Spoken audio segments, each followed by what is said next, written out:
Occidentaux, qui en mon sens, je le dis, comme Mearsheimer, ont provoqué cette guerre, pensaient vraiment... Provoquer cette guerre? Mais oui, bien sûr. Bien sûr. L'agresseur, c'est quand même Vladimir Poutine. Je répète l'argument de Mearsheimer, c'est la Russie avait annoncé qu'elle ne tolérerait pas une Ukraine membre de l'OTAN. L'Ukraine était de facto membre de l'OTAN parce que son armée était réorganisée par les Américains, les Anglais et les Polonais.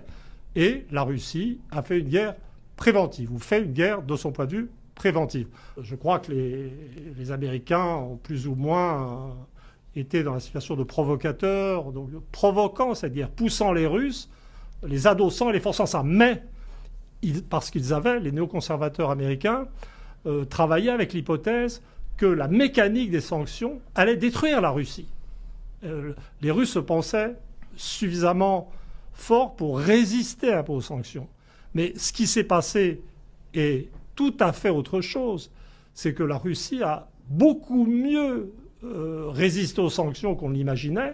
Sa croissance reprend. Et en revanche, on est en train de constater, les sociétés occidentales néolibérales et qui ont fait toutes les bonnes réformes qu'il fallait, etc., sont en train de constater qu'elles n'ont plus l'appareil industriel pour fournir des obus à l'Ukraine. Et maintenant, l'enjeu, les gens disent, il ne faut pas humilier Poutine. Enfin, les gens sont dans une sorte de rêve.